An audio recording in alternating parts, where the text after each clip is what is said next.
It is past midnight, and the wind off the Atlantic has teeth. Somewhere on a slab of granite barely bigger than a city block, a 13-year-old girl is climbing a spiral staircase in the dark, her hands full of oil, because if the light goes out tonight, ships will die on the rocks below her. Her father is sick in bed. Her mother is trying to keep the youngest children from being swept off the rock by the surf that is already crashing through the windows of their home. There is no one coming to help. There is no telephone, no radio, no Coast Guard cutter waiting offshore. There is only this one family, alone on a rock in the middle of a raging sea, and a lamp that must not go dark. This was not fiction. This was a real night, in a real family, in the 1800s. And it was, in one form or another, the life that thousands of American families quietly lived for the better part of a century. We tend to think of lighthouses as postcards. White towers, black lanterns, a single beam sweeping across a calm blue horizon. But behind almost every one of those towers, in the 19th century, there was a house. And in that house, there was a family. A husband, a wife, children, sometimes grandparents, living in near total isolation, responsible for a light that ships up and down the coast depended on for their lives. This is the story of those families. Not the ships. Not the storms alone. The people who kept the light burning, night after night, year after year, in some of the loneliest and most dangerous places in America. To understand why these families existed at all, you have to understand just how deadly the American coastline was in the early 1800s. As trade expanded after the Revolution, more and more ships were sailing the Atlantic seaboard, the Great Lakes, and the Gulf Coast, often at night, often in fog, often through waters littered with underwater ledges, sandbars, and rocky shoals that had never been properly charted. Shipwrecks were not rare tragedies. They were a routine, almost expected cost of doing business. Cargo, mail, and passengers went down with startling regularity, and with them went sailors' lives, sometimes dozens at a time. The federal government responded the way any young nation with limited resources might, by building towers with fire in them.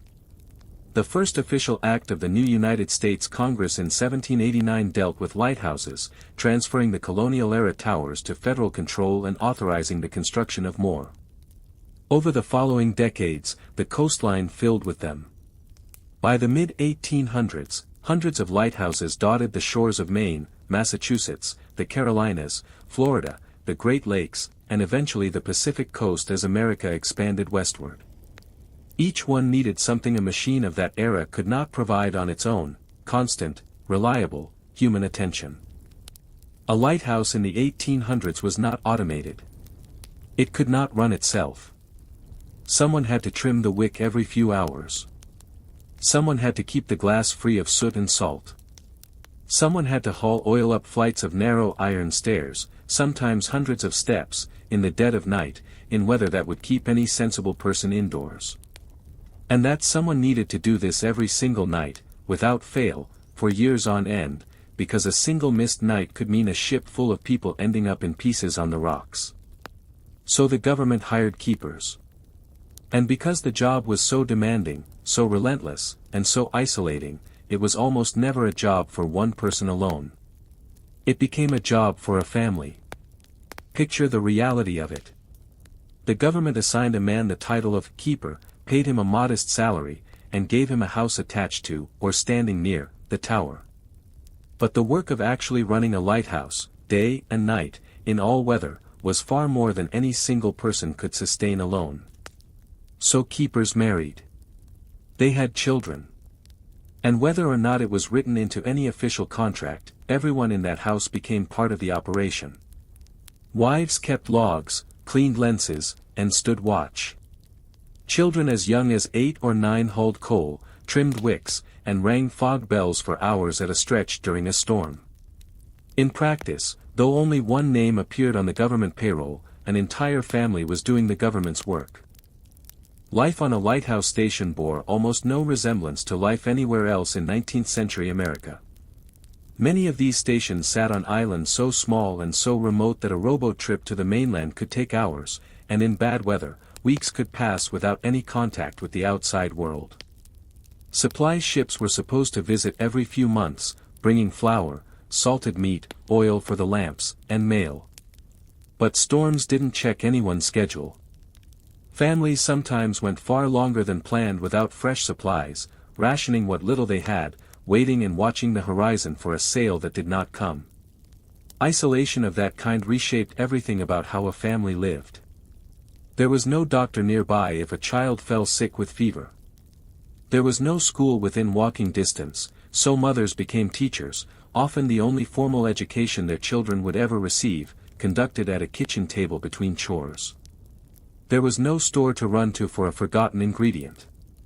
Whatever a family had on the rock was, quite literally, all they had. Some lighthouse wives grew small gardens in imported soil, coaxing vegetables out of a few square feet of dirt hauled in by boat, just to have something green and fresh to eat. Others kept chickens or a single cow, if the size of the island allowed it, animals that had to be protected from the same storms that threatened the humans. And then there was the work itself, which never stopped, because a lighthouse cannot take a night off. The Federal Lighthouse Board, and later the Lighthouse Service, set exacting standards. Lamps had to be lit at a precise time each evening and burn until sunrise. The reflectors, and later the glass prisms of the Fresnel lens, had to be kept spotless, because even a thin layer of soot could dim the light enough to cost lives out at sea. Keepers were required to log weather conditions, ship movements, and the exact performance of the light every single day, records that inspectors could and did review without warning. A keeper who let the light fail, even once, risked losing the position entirely, and with it, the family's home and income. This meant the work of running the light rotated through the household like a second, unpaid workforce. A keeper's wife might take the midnight to 4 a.m. watch so her husband could sleep before performing repairs the next day. Older children might be assigned to the fog signal, a device that had to be operated by hand in many early stations, cranking a mechanism or ringing a bell every few seconds for as long as the fog lasted, sometimes for 20, 30, 40 hours without real rest. Imagine being 12 years old and responsible, quite literally, for warning ships away from rocks that could tear their hulls open, hour after hour, arm aching, through the night. It's worth pausing here on something that might surprise you. Women were far more central to the operation of American lighthouses than most people realize. While the official keeper's position was almost always held by a man, dozens of women across the 19th century became keepers in their own right, usually after stepping in during a husband's illness or death and simply continuing the work so capably that the government had little choice but to make it official. Their stories are some of the most remarkable, and most overlooked, in American maritime history. Consider Abbie Burgess, who as a teenager in Maine became one of the most celebrated lighthouse keepers in American history, though for most of her life she never held the official title. In 1853, her father Samuel Burgess was appointed keeper of the Twin Lights on Matinicus Rock, a windswept, nearly barren outcrop of granite 25 miles off the coast of Maine, so exposed to the open Atlantic that waves during storms could wash clean across the entire island. Abbie was just 14 when the family arrived, one of the youngest children among several siblings, and she quickly took on responsibility for tending the lamps alongside her father.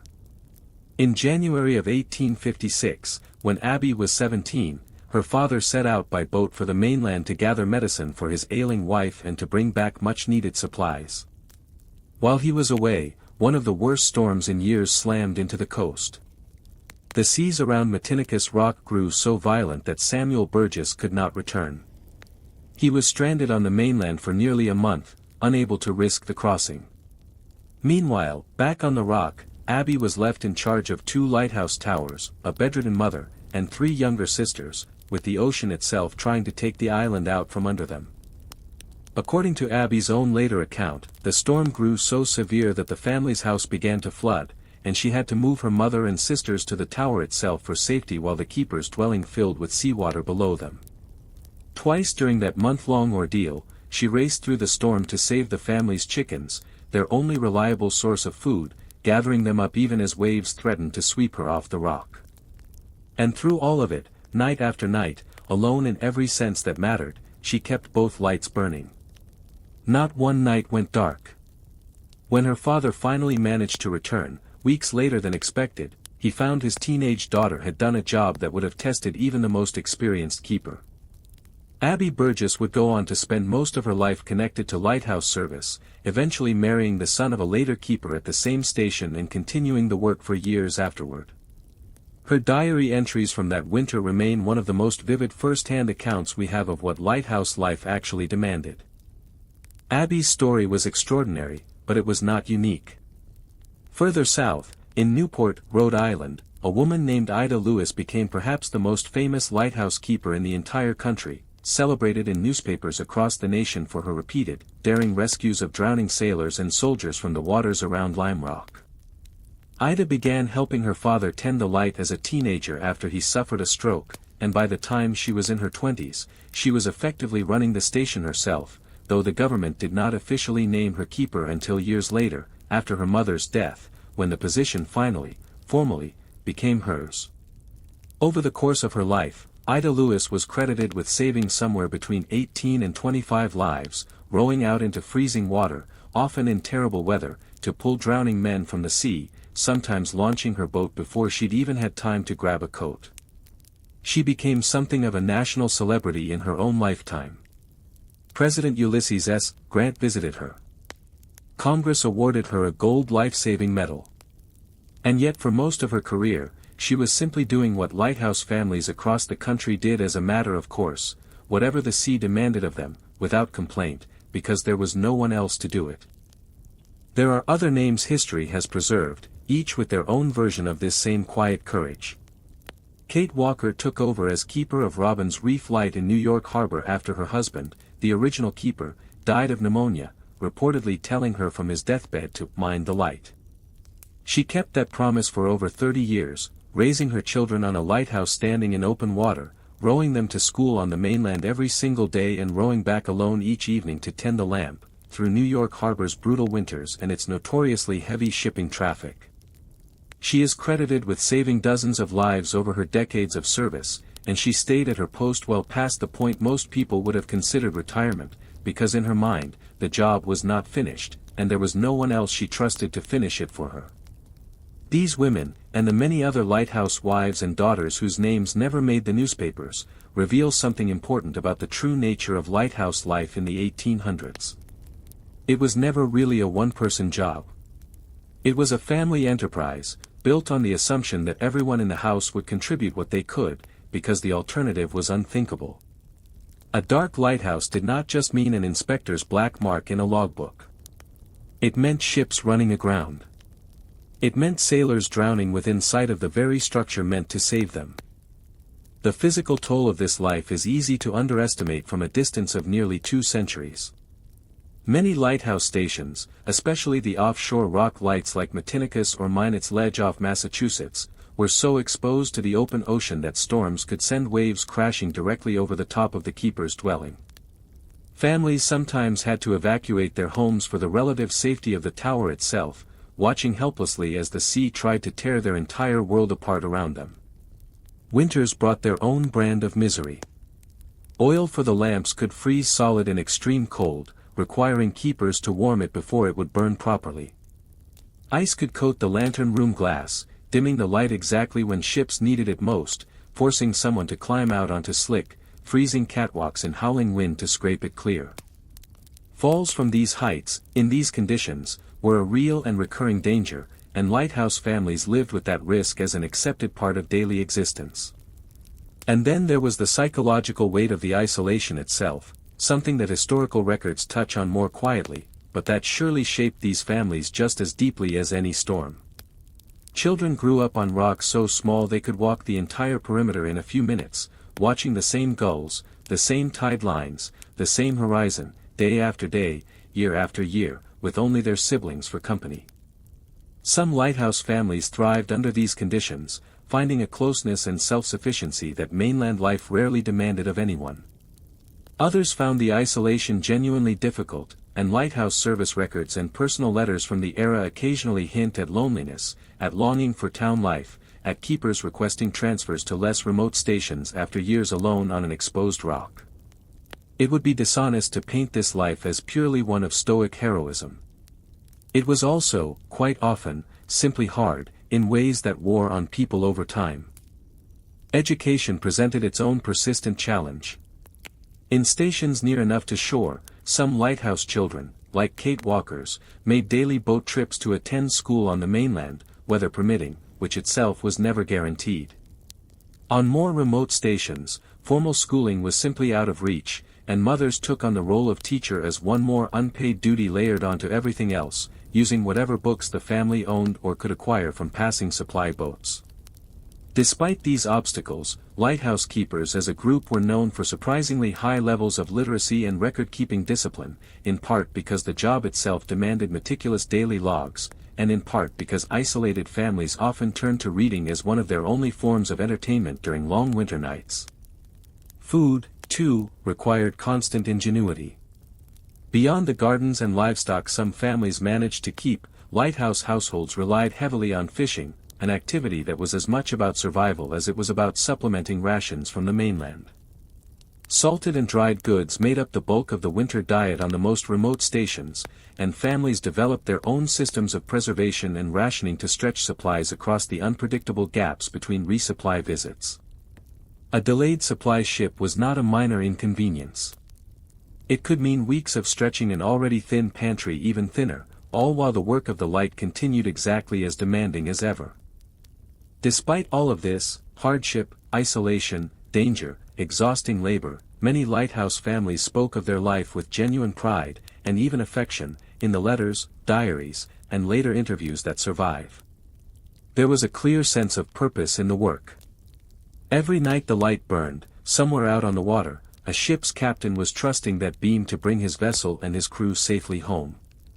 Lighthouse keepers, and by extension their families, understood themselves to be quite literally holding lives in their hands, and that responsibility, however heavy, gave the isolation and the labor a meaning that few other occupations of the era could offer.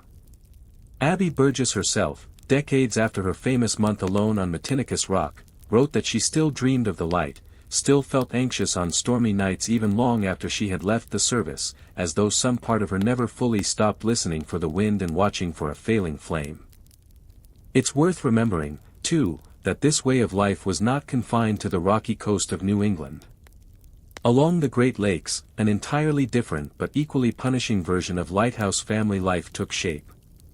The lakes might not have carried the same reputation as the open Atlantic, but their storms could be just as violent, and in some ways, just as deceptive. Sudden squalls could turn a calm afternoon into a fight for survival within the space of an hour, catching sailing vessels and steamers far from shelter. Winters brought a different kind of danger entirely: ice.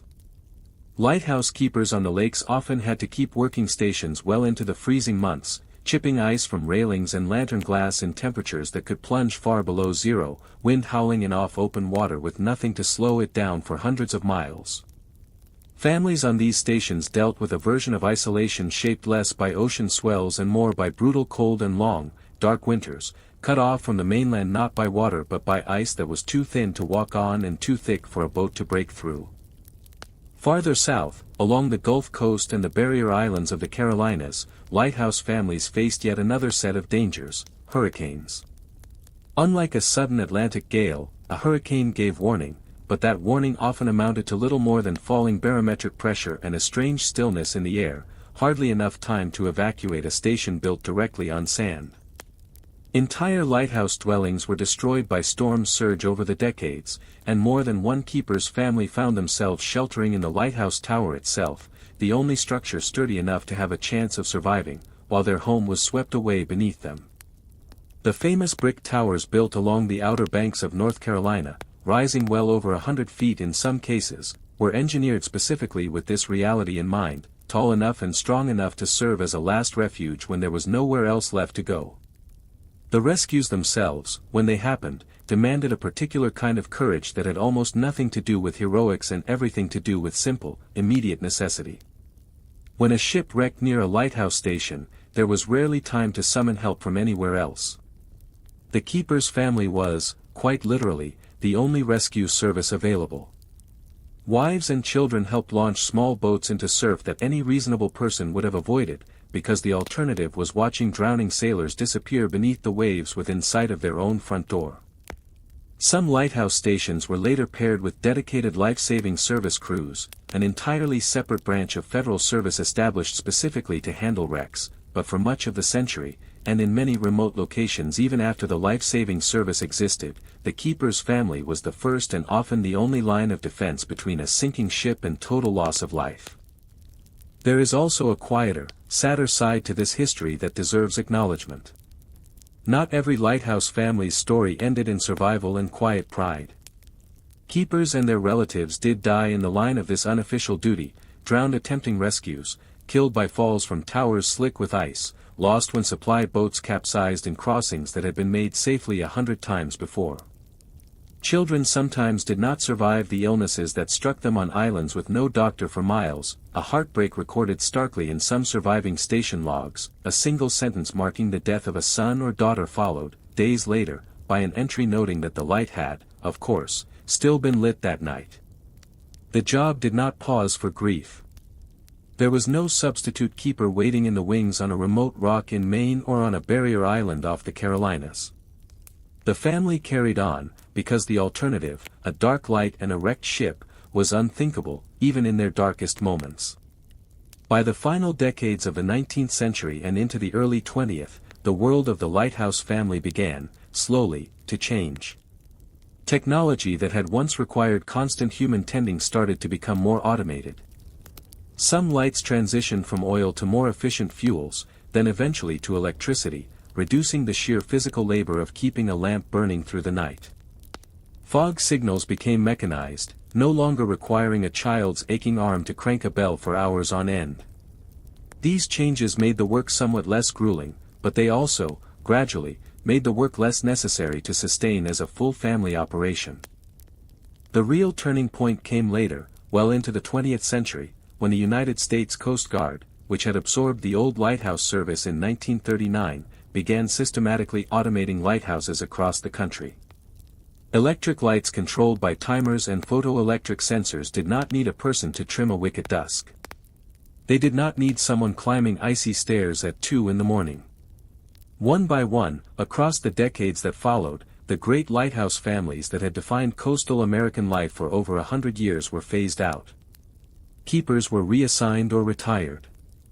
Houses that had sheltered generations of children were shuttered, sold, or in some tragic cases, simply left to the elements and the encroaching sea.